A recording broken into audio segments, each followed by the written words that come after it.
Arya. Welcome to Aryadesh universe. இப்போ வந்துட்டு நாங்கள் திருக்கடையூர் போன எக்ஸ்பீரியன்ஸையும் அதுக்கப்புறம் என்னைய பார்த்து கொஞ்சம் பாயிண்ட்ஸ் வந்துட்டு என்னோட ஒன்னொரு கிராண்ட் மதர் சொல்ல போகிறாங்க.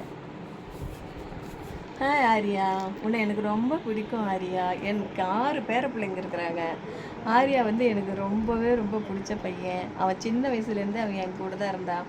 அவங்க அம்மா வந்து காலேஜுக்கு போகிறதுக்கு விட்டுட்டு போயிட்டா கூட அவன் என் கூடயே என் மடியிலே என் மேலேயே படுத்து தூங்குவான். அவ்வளோ நான் இல்லைன்னா அவன் ரொம்ப கஷ்டப்படுவான். அந்த மாதிரிலாம் இருந்தான். இப்போ பெருசாக ஆகிட்டதுக்கப்புறம் அவன் ரொம்ப மாறிட்டான். ரொம்ப நல்ல இதாக பண்ணிகிட்ருக்கிறான். ரொம்ப நல்லா பண்ணுறான். இப்போ அவன் வந்து இந்த சேனல் ஆரம்பித்து பண்ணுறது எனக்கு ரொம்ப பெருமையாக இருக்குது. இந்த வயசுலேயே அவனுக்கிட்ட 10 வயசுலேயே இதெல்லாம் பண்ணுறாங்கும்போது ரொம்ப நல்லா இருக்குது. எனக்கு ரொம்ப பிடிச்சிருக்கு. திருக்கடையூர் போனப்பையும் எங்களுக்கெல்லாம் நல்லா ஹெல்ப்ஃபுல்லாக இருந்தான். எல்லாம் பண்ணான், எங்களோடய இருந்தான். தாத்தா அம்மாச்சிக்கு வந்து 70வது இதுன்னு சொல்லிட்டு ரொம்ப கிராண்டாக ரொம்ப சந்தோஷமாக எல்லோரும் போகிறதுக்கு ரொம்ப எக்ஸைட்டாக இருந்தாங்க. எல்லா பேர பிள்ளைங்களுமே போகணும் அப்படின்னு சொல்லிட்டு ரொம்ப 2 மாதமாக இதுக்கு முன்னாடியே எல்லாருமே ரொம்ப ப்ரோக்ராம் ரொம்ப வச்சுருந்தாங்க. அது ரொம்ப நல்லா இருந்தது. ரொம்ப நல்லா பிடிச்சிருக்கு. எனக்கு ரொம்ப எல்லா பேர பிள்ளைங்களும் எனக்கு ரொம்ப பிடிக்கும்.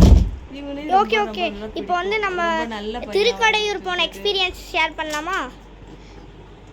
ஆரியா, உனக்கு என்ன ரொம்ப பிடிச்சிருந்துச்சு திருக்கடையூர்? எனக்கு வந்துட்டு அந்த யானையை பார்த்து தான் இருக்கலே ஃபேவரட் ஆனது.